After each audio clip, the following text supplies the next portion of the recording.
साथियों नमस्कार। स्वागत है आपका आपके अपने YouTube चैनल पर। जैसा कि आप सबको पता है कि अपन बायोलॉजी विषय को लेकर एक सीरीज चला रहे हैं। जो बायोलॉजी है वो आपके फर्स्ट ग्रेड में, विशेषकर फर्स्ट ग्रेड के सिलेबस को तो ध्यान में रखते हुए, बाकी ये बायोलॉजी आपके सेकंड ग्रेड है, आपके लैब टेक्नीशियन है, आपकी नीट है, 11th 12th, इन सब के काम आने वाली बायोलॉजी को अपन ने चला रखा है। इसी क्रम में आज एक नई शुरुआत करते हैं और आरपीएससी फर्स्ट ग्रेड में जो प्रथम प्रश्न पत्र है उसके अंदर एक विषय है जिसका नाम है जनरल साइंस, सामान्य विज्ञान। उसकी सीरीज को भी अपन पैरेलल चला रहे हैं, अभी साथ साथ में शुरू कर रहे हैं। तो जनरल साइंस का क्या सिलेबस है, क्यों इसको पढ़ना है, कैसे इसको पढ़ना है, कहाँ से पढ़ना है और ये चैनल आपकी क्या मदद कर सकता है इसमें, इसको मैं थोड़ा सा विस्तार से बताऊंगा। ये वीडियो जो है, अगर केवल बायोलॉजी के विद्यार्थी अभी सामने बैठे हैं तो आपका ये दायित्व बनता है कि इस वीडियो को कम से कम उन सभी ग्रुपों के अंदर उन सभी साथियों को शेयर कर दें जो कि फर्स्ट ग्रेड की तैयारी कर रहे हैं और उनका विषय कोई भी है, चाहे वो विज्ञान विषय के हैं, चाहे वो गणित विषय के हैं, चाहे वो आपके कला विषय के हैं, चाहे कॉमर्स वाणिज्य संकाय के, किसी भी संकाय के हैं, सबके लिए ये फर्स्ट पेपर में जनरल साइंस है, सबके कॉमन टॉपिक है, एक कॉमन विषय है। देखो, जो गलती मैंने भी करी थी, साइंस वाले अक्सर क्या सोचते हैं कि जनरल साइंस ही तो है, सामान्य विज्ञान ही तो है। जब अपन जीव विज्ञान, भौतिक विज्ञान, रसायन विज्ञान इनको वैसे ही विस्तृत पढ़ रहे हैं तो सामान्य विज्ञान में क्या प्रश्न छूटेगा? छूटता है, ये मेरा अनुभव भी रहा है। 5 प्रश्न यहां से आएंगे, इन 5 प्रश्नों को भी नहीं छोड़ना है। आप निश्चित रूप से मान के चलें, आप अगर सब्जेक्ट के एक्सपर्ट हैं, आपका विषय बहुत मजबूत है, उसके बावजूद भी अगर आपने जनरल साइंस के सिलेबस को ऐसे ही दरकिनार करते हुए परीक्षा दे दी तो निश्चित मान के चलें आपके जनरल साइंस के प्रश्न सभी आपको हाथ नहीं आने वाले। थोड़ा सा उसमें सरल विषय होता है, थोड़ा सा सरल तरीका होता है और थोड़ा सा घुमा फिरा के अगला प्रश्न डालता है। प्लस अक्सर मैंने देखा कि जो विज्ञान के अलावा जो सब्जेक्ट के बच्चे हैं, जो साथी हैं, वो तो विज्ञान को छोड़ ही देते हैं कि विज्ञान तो नहीं पार पड़ेगी, फिजिक्स केमिस्ट्री और जीव विज्ञान ये तो नहीं पार पड़ेगी, इन 5 प्रश्नों को अपन छोड़ देते हैं। आप यकीन मान के चलिए 5 प्रश्नों में भी 2-3 प्रश्न तो सरल होंगे ही, और मैं बार बार बताता हूं सरल प्रश्न के भी 2 ही नंबर है, उन सरल प्रश्नों को कोई और ले जाएगा। ठीक उसी तरह से विज्ञान वाले ये भी ध्यान नहीं देते हैं और बाकी सब्जेक्टों के पीछे पड़े रहते हैं। तो बाकी सब्जेक्टों के पीछे पढ़ना बढ़िया बात है, परंतु विज्ञान को भी नहीं छोड़ सकते अपन। सामान्य विज्ञान ही हो, विज्ञान वाले पूरे 5 के 5 प्रश्न सही कर सकते हैं। और ये टॉपिक पढ़ाने के बाद आप यकीन करना, आर्ट्स और कॉमर्स वाले भी पूरे 5 के 5 प्रश्न सही कर पाएंगे, मिल पाएंगे आपको वहां प्रश्न। 10वीं क्लास तक की विज्ञान है, कोई बड़ी महाभारत नहीं है। और धरती का सबसे सरलतम विषय अगर किसी ने बनाया ना तो वो विज्ञान को ही बनाया। विज्ञान से सरल कुछ नहीं है। हर बात को समझने वाला विषय, आसानी से समझ में आता है, मनोरंजन के साथ समझ में आता है, ट्रिक के साथ समझ में आता है और साथ साथ में आपका ज्ञान भी बढ़ता है। ऐसा एक विषय जिसको पढ़ना बेहद सरल है, और चाहे आपके पास में इतनी सारी आप उसकी खूबी ना भी बनाओ तो आपकी मजबूरी है पढ़ना, क्योंकि आपके सिलेबस में है ये। तो ये वीडियो सभी प्रकार के जो फर्स्ट ग्रेड के विद्यार्थी हैं उन सभी के लिए काम का होने वाला है, और मेरा ये कोशिश रहेगी कि मैं इसको सरलतम तरीके से आपको बता दूं। ज्यादा समय लगाने की जरूरत नहीं है इस पे। एक सप्ताह में केवल एक वीडियो डालूंगा मैं, और अधिकतम कोशिश ये रहेगी कि वो वीडियो बुधवार के दिन डालूं। फिक्स कर लेता हूँ टाइम। बाकी हो सकता है एक आधा दिन कोई आगे पीछे हो जाए, पर बाकी मेरा टारगेट रहेगा कि हर बुधवार को आपको एक वीडियो मिलेगा जो कि जनरल साइंस का होगा। करीबन 40 से 50 मिनट के आसपास का या 1 घंटे तक का वीडियो हो सकता है। एक वीडियो जिसमें आपके जनरल साइंस का मैटर ठीक ठाक मिल जाए, एकदम सरल विषय के रूप में, सरलतम तरीके से, कि आप अगर 6ठी क्लास के विद्यार्थी भी मानो ना अपने आप को, तो भी आपके पल्ले पड़ जाएगा। जनरल साइंस को पढ़ने के लिए किताबों की जहां तक बात आती है, या मैं जो आपको पढ़ाऊंगा तो वो मैटर कहां से लूंगा, आप अगर स्वतः पढ़ना चाहें तो ये जो मैटर है, ये जो सामग्री है, पठन सामग्री है जनरल साइंस की, उसके लिए मैंने 10 किताबें का उपयोग किया है। ये 10 किताबें कौन सी हैं, आप चाहो तो इनको पढ़ सकते हो, नहीं चाहो तो इस चैनल से जुड़े रहो, ये काम हो जाएगा आपका। 6ठी, 7वीं, 8वीं, 9वीं, 10वीं इनकी वर्तमान में चलने वाली एनसीईआरटी की बुक, और 6ठी, 7वीं, 8वीं, 9वीं, 10वीं की 2 साल पहले चलती थी आरबीएससी की बुक। 5 किताबें आरबीएससी वाली, 5 किताबें एनसीईआरटी वाली, ऐसी करके 10 किताबों से मिलाकर आपको अध्ययन सामग्री उपलब्ध करवाई जाएगी, एकदम सरलतम रूप में। सरलीकरण करना मेरा काम है, मैटर खूब मिल जाएगा आपको नेट पे, परंतु सरलीकरण करना काम है मेरा। तो जो भी विद्यार्थी मेरे से पहले से जुड़े हुए हैं, कोशिश ये करें कि सभी जगह पर जहां पर फर्स्ट ग्रेड का कोई भी कैंडिडेट आपके ध्यान में है, फर्स्ट ग्रेड का कोई भी ग्रुप आपके ध्यान में है, फर्स्ट ग्रेड की जहां से जो भी विद्यार्थी तैयारी कर रहा है, वो क्या करे, इस वीडियो को शेयर कर दे, फटाफट जल्दी से जल्दी पहुंचा दें, जिससे अपने सब्सक्रिप्शन बढ़ जाएं। जो लोग नए आते हैं वो चैनल को सब्सक्राइब कर लें। मैं आपको यहाँ पर जनरल साइंस करवाने वाला हूँ, हर बुधवार को 40 से लेकर 1 घंटे तक का एक वीडियो डालते हुए।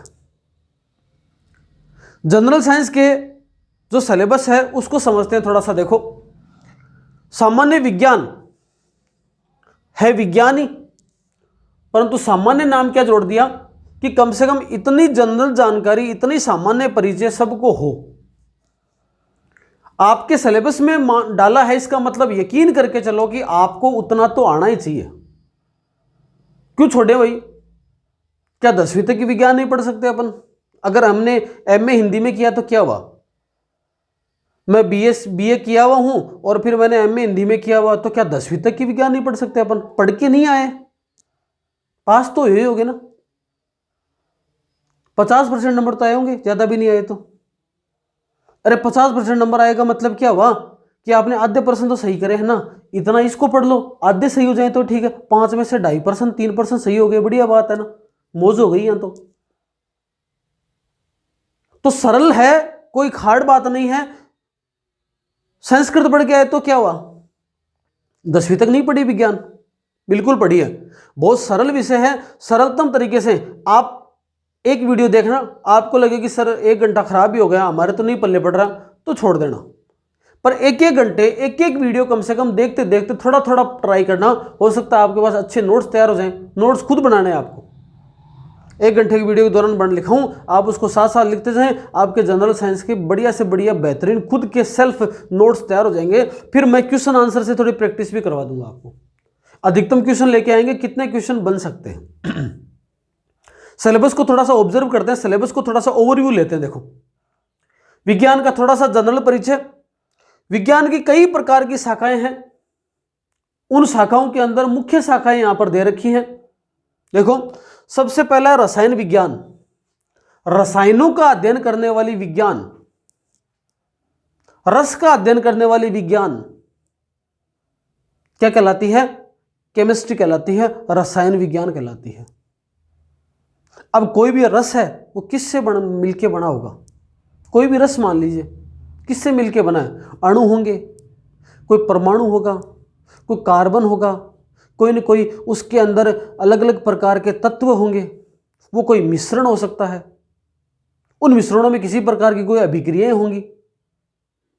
ये सब धरती पर जितने भी पाए जाने वाले ठोस हैं, द्रव्य हैं, गैसीय अवस्था के अंदर जो भी पदार्थ है, जो भी तत्व है, जो भी अणु है, जो भी परमाणु विचरण करते हैं, उन सब का अध्ययन रसायन विज्ञान के अंतर्गत किया जाता है। रसायन विज्ञान के आपके सिलेबस में 3 टॉपिक दे रखे हैं। पहला है अणु और परमाणु, एटम एंड मॉलिक्यूल। परमाणु और अणु के बारे में पढ़ना है आपको।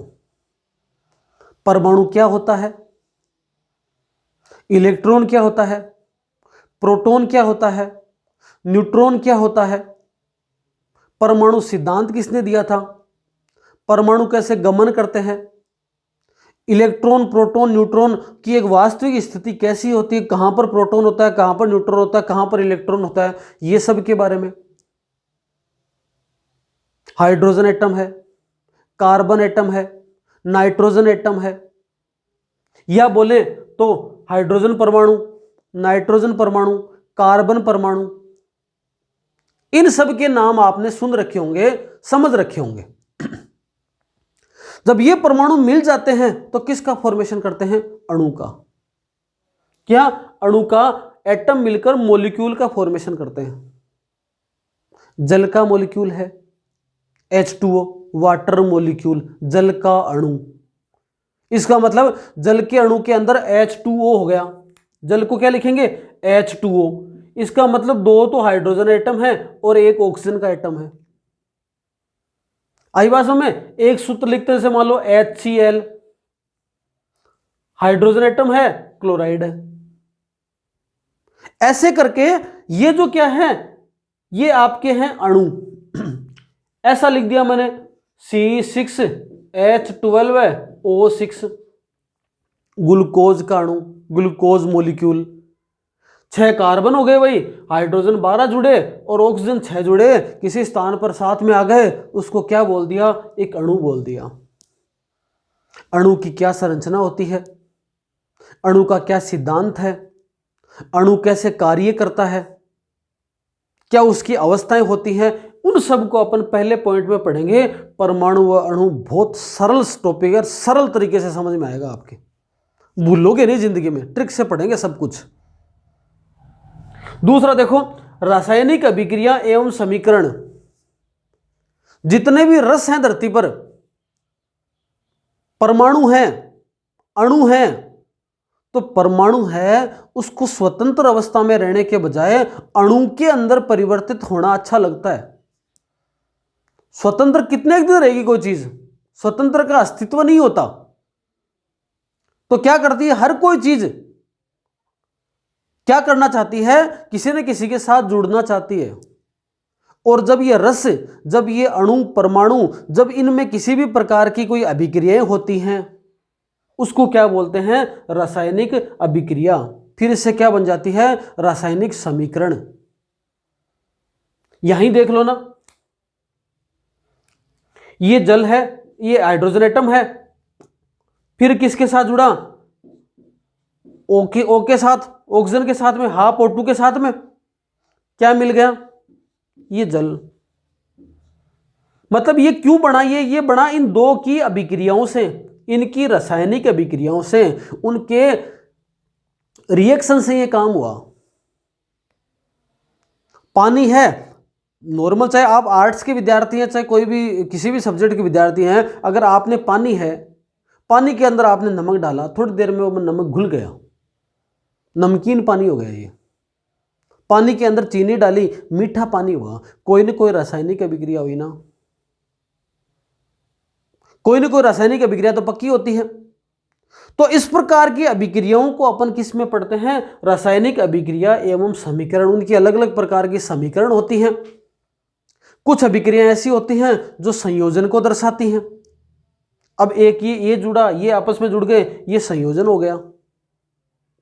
कुछ अभिक्रिया वियोजन को दर्शाती हैं। एक कंपाउंड है, उसके टुकड़े होकर 2-3 बट गए, ये क्या हो गया, वियोजन हो गया। कुछ अभिक्रिया विस्थापन को दर्शाती है कि एक का कोई तत्व है, वो दूसरे के साथ जाके जुड़ गया, दूसरे का पहले के साथ जुड़ गया, परमाणु इधर उधर हो गए। इसको क्या बोल सकते हैं, विस्थापन अभिक्रिया। दोनों तरफ अगर विस्थापन होता है, द्विविस्थापन अभिक्रिया बोल सकते हैं।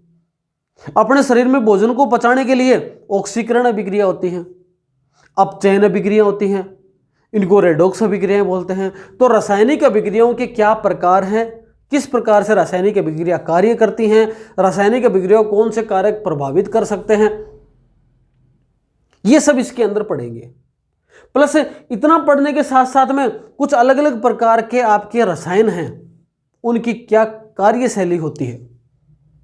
कास्टिक सोडा क्या होता है, बेकिंग सोडा क्या होता है, प्लास्टर ऑफ पेरिस क्या होता है, प्लास्टिक क्या होता है, ये सब अपन किस में पढ़ेंगे, इन रासायनिक अभिक्रियाओं के फिर अनुप्रयोग आएंगे वहां पर पढ़ेंगे। अगला है कार्बन व इसके घटक। कार्बन की संयोजकता कितनी होती है, वैलेंसी कितनी होती है, आप पढ़ते हो 4 नंबर पे कार्बन लेते हैं अपन, ठीक है। इसकी संरचना कैसी होती है, चतुष्फलकीय होती है कि और किसी प्रकार की होती है कि कार्बन के फिर अलग अलग प्रकार के रूप कौन कौन से होते हैं, कार्बन के अपर रूप कौन से होते हैं, ग्रेफाइट है, हीरा है, फुलेरिन है, ये किस में आते हैं। अगर ये कार्बन के अपर रूप हैं तो फिर आपको क्लोरोफ्लोरोकार्बन किस में आता है, फ्रियोन किस में आता है, प्लास्टिक किस में आता है, संश्लेषित बहुलक किस में आते हैं, प्राकृतिक बहुलक किस में आते हैं, पीवीसी किस में आती है, ये सब अपन पढ़ेंगे। कार्बन व इसके घटक बहुत ही सरल टॉपिक हैं तीनों के तीनों ही। समय लग सकता है लेकिन याद करोगे आपकी, आपको याद करवा दूंगा मैं। चाहे आप कैसे ही माथे के साथ बैठे हो, सामने बैठ जाना बस वीडियो के सामने। आपको कुछ भी नहीं आता रसायन विज्ञान में तो भी आपको तीनों टॉपिक याद होंगे, ये मेरी गारंटी है। बस आप विश्वास करके सामने बैठ जाना, शानदार टॉपिक हो जाएंगे आपके रसायन विज्ञान के। थोड़ा सा आगे बढ़ते हैं। देखो, भौतिक विज्ञान, फिजिक्स, 2 ही टॉपिक है देखा जाए तो, पर उन 2 को थोड़ा 4 भागों में बांट दो। आपको बल पढ़ना है, गति पढ़नी है, कार्य पढ़ना है और ऊर्जा पढ़नी है, और कुछ नहीं पढ़ना। सबसे पहले पढ़ेंगे वास्तव में भौतिक विज्ञान है क्या, सदिश राशियां कौन सी होती हैं, अदिश राशियां कौन सी होती हैं, अलग अलग प्रकार की राशियों के मात्रक क्या क्या हैं, बल क्या होता है, दाब क्या होता है, उत्प्लावकता क्या होती है, त्वरण क्या होता है, दिशा किस में होती है, दूरी से कौन इंडिकेट होता है, गति क्या चीज है, गति के नियम क्या चीज है, विस्थापन में, दूरी में, इनमें क्या क्या अंतर हो सकता है, त्वरण क्या चीज है, यह सब पढ़ा जाएगा इसमें बल में, बल और गति के नियम में। अब गति के नियम कौन से हैं, क्या गति के नियम न्यूटन ने दिए थे, क्या न्यूटन ने बताया था कि 3 प्रकार के गति के नियम हैं, या 4 बताए थे, या 2 ही बता दिए थे। जितने बताए वो सब अपने को यहां पर नियमानुसार पढ़ने हैं और उसके फिर अनुप्रयोग करने हैं कि वास्तव में इंप्लीमेंट कैसे हो रहे हैं वो नियम।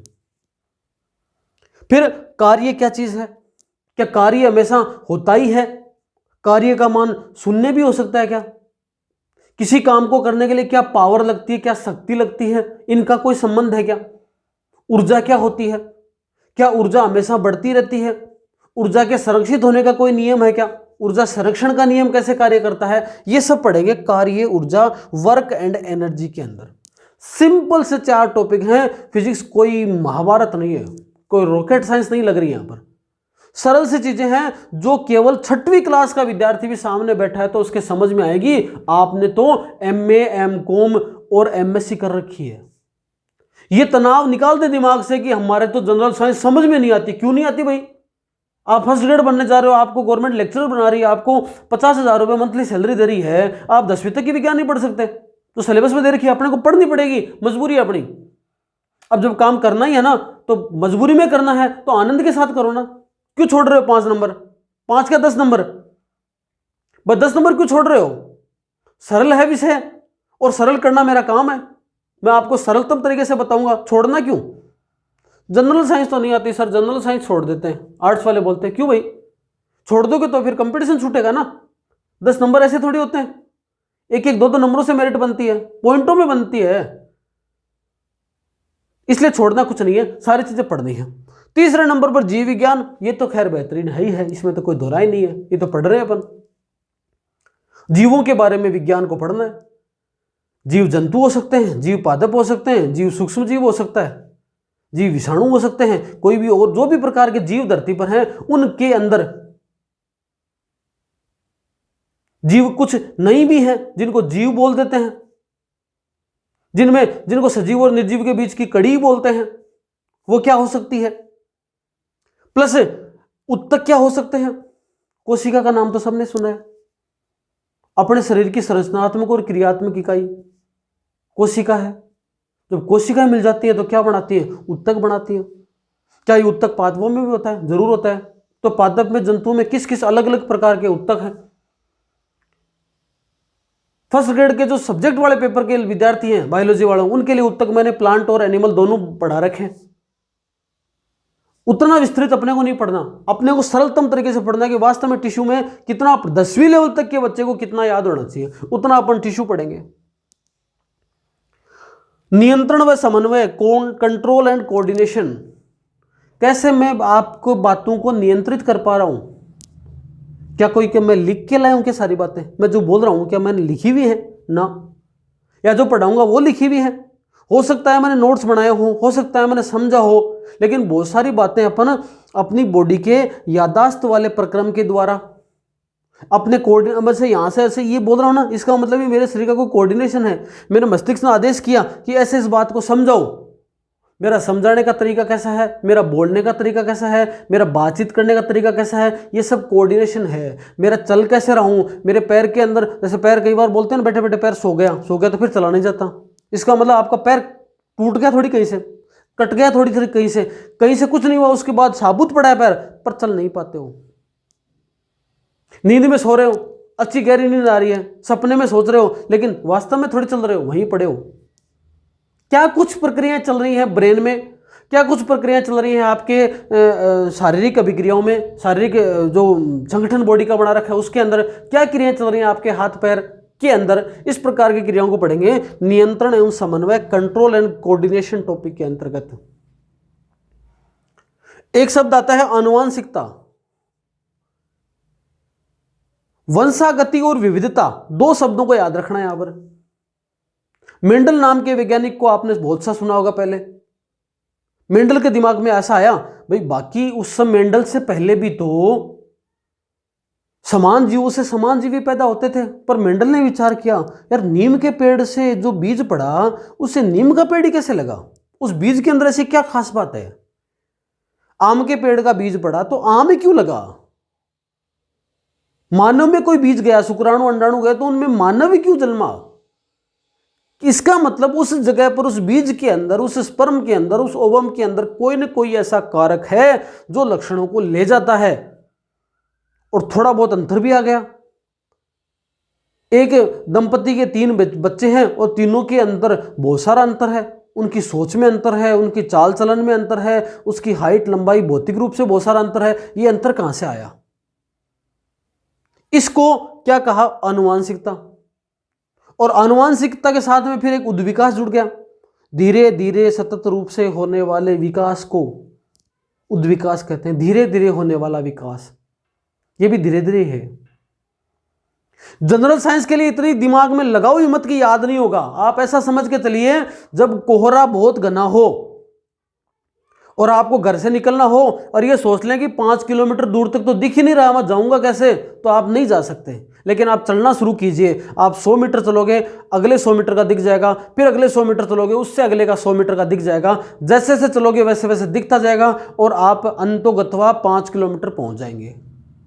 ऐसे जनरल साइंस का सिलेबस है, धीरे धीरे सही अपन टॉपिक के एंड तक पहुंच जाएंगे और याद करते हुए पहुंच जाएंगे। इनमें पढ़ना है अपने को आनुवांशिकता व उद्विकास। और ये तो खैर सरल लगता ही होगा। पर्यावरण विज्ञान, अपने चारों तरफ के आवरण का विज्ञान।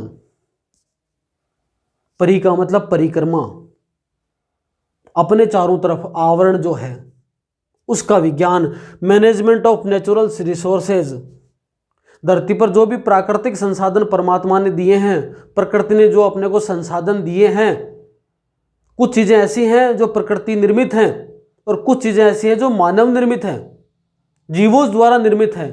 तो जो प्राकृतिक चीजें हैं उनका कैसे प्रबंधन करें, क्योंकि देखो अब कई बार अपन सोचते हैं कि कोई, आप कहीं जा रहे हो, ऐसा देखने में आता है सांप कहीं आ गया, पहली प्राथमिकता ये रहती है कि उसको मार दो, खा जाएगा ये। जबकि सांप को भी ईश्वर ने जब बनाया है तो प्रकृति को बैलेंस करने के लिए बनाया है, आपके मारने के लिए नहीं बनाया उसको। तो प्रकृति को बैलेंस करने के लिए बनाया है, आप मारो। यदि आपको बहुत ज्यादा नुकसान में पहुंचा रहा है, वो एक सांप ने गांव में आतंक मचा रखा है और वो खा जाता है गांव वालों को, तब तो चलो मारना वाजिब होता है आपका। परंतु कुछ नहीं कर रहा, वो अपने नेचुरल जीवन को जी रहा है, उसके बावजूद उसको मार रहे हैं। इसका मतलब प्रकृति का कहीं ना कहीं कुप्रबंधन हो रहा है। प्रकृति का सुप्रबंधन होने के लिए जितने जीव धरती पर हैं और वो जो नुकसान एक दूसरे को नहीं पहुंचा रहे, उनका उसी लेवल पर बने रहना आवश्यक होता है। आपने अक्सर देखा होगा कि जितने भी जो टॉप आपके कार्निवोरस हैं, टॉप मांसाहारी, उच्चतम मांसाहारी जो जीव हैं, वो लगभग खत्म हो रहे हैं। जंगलों के अंदर देखते जाओ आप, शेर है, बाघ है, ये खत्म होते जा रहे हैं। यहां पर स्थलों के अंदर देखते जाओ कि नॉर्मल बाकी जंगलों के अलावा के स्थान पे देखो, चील है, बाघ, जो बाज है, ये सब खत्म होते जा रहे हैं। पानी में देखते जाओ बड़ी बड़ी मछलियां हैं, व्हेल है, ये सब खत्म होती जा रही हैं। तो इनके क्या कारण है? कैसे अपन ऐसा करें कि प्रबंधन प्रॉपर होता रहे और जो प्रकृति है वो बैलेंस में रहे? उसको पढ़ेंगे प्राकृतिक संसाधनों का प्रबंधन। विभिन्न प्रकार के प्रदूषणों से, विभिन्न प्रकार की सोच से पर्यावरण को कैसे बचाया जाए, कैसे बचाएं कि वायु प्रदूषण रुके, कैसे उपाय करें कि जल प्रदूषण रुके, कैसे उपाय करें कि आपके मृदा प्रदूषण रुके, किसी प्रकार के जो प्रदूषण है, जो भी ग्लोबल वार्मिंग कैसे रुके, ओजोन लेयर का जो क्षय हो रहा है वो किस प्रकार से रुके, उसको पढ़ेंगे पर्यावरण के बचाव टॉपिक के अंतर्गत। और देश और पूरी पृथ्वी विविधताओं से भरी पड़ी है। अलग अलग प्रकार के जीव, अलग अलग प्रकार के जंतु, अलग अलग प्रकार के पादप का किसी स्थान पर पाया जाना कहलाता है जीवों में विविधता, जैव विविधता एंड सस्टेनेबल डेवलपमेंट, सतत विकास। विविध प्रकार के जीवों की किस प्रकार से वर्तमान समय में प्रोग्रेस हो रही है या वो रिट्रोग्रेसिव जा रहे हैं, खत्म होते जा रहे हैं, उनको कैसे विकास की दृष्टि से आगे लाया जा सकता है। ऐसे करके मैंने आपको एक छोटा सा ओवरव्यू बताया है। धीरे धीरे सही, लेकिन शुरुआत करेंगे। एक वीक का एक वीडियो ही सही। आप कॉपी डाल लें जनरल साइंस की, चाहे किसी भी विषय के हैं, जो भी आप मेरे पे विश्वास करते हैं। अगर जिस किसी को विश्वास नहीं है तो एक आधा वीडियो पहले देख लेगा, उसके बाद लिखना शुरू कर दे। एक रजिस्टर डाल लें जनरल साइंस का अलग से, 5 में से 5 लिख दें उस पर, 500 में से 500% करने हैं आपको। ठीक है, मेरी कोशिश रहेगी कि मैं पूरे सिलेबस को अच्छे ढंग से इसको करूं क्लियर।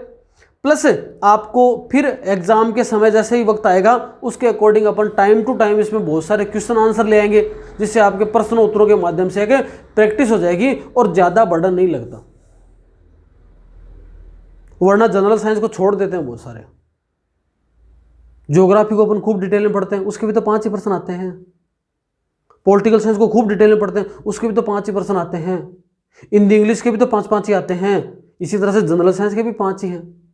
विषय 4 अलग अलग प्रकार के हुए तो क्या हुआ, है तो टोटल टॉपिक इतने ही ना, 1 2 3 3 6 2 8 9 10 11 टॉपिक पढ़ते हैं बस, सरल से, कोई खास बात नहीं।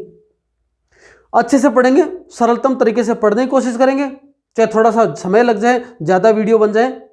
मैं किताबें जो प्रेफर करूंगा वो होंगी 6वीं क्लास से लेकर 10वीं क्लास तक की एनसीईआरटी जो वर्तमान में चल रही है, प्लस आरबीएसई बोर्ड की बुक जो 2 साल पहले तक चल रही थी, 2 साल चली थी, 18-19 के अंदर चली थी।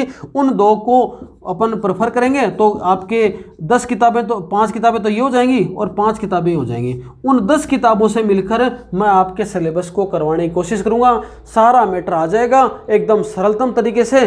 शुरुआत है, पहला मैंने परिचय दे दिया, मेरा दे दिया, इस सिलेबस में क्या करवाने वाले वो दे दिया और अपने सिलेबस को एक ओवरव्यू ले लिया। आप अगले बुधवार तक नेक्स्ट वीडियो का इंतजार करें। तब तक अपनी कॉपी में, अगर आप जनरल साइंस की कॉपी डाल रहे हो तो क्या करें, आप इन टॉपिकों को इसी सिलेबस के अनुसार डाल दें और पहला टॉपिक डाल दें यहाँ पर परमाणु व अणु, पहली यूनिट जो है वो डाल दें एटम एंड मॉलिक्यूल। और आपके पास 6ठी से 10वीं की जो भी आरबीएसई एनसीईआरटी की बुक है वो पढ़ी है तो एक बार उससे थोड़ा सा शुरुआत कर लें, नहीं करें तो अगले बुधवार तक का इंतजार करें। तब तक के लिए धन्यवाद, शुभ रात्रि, शब्बा खैर।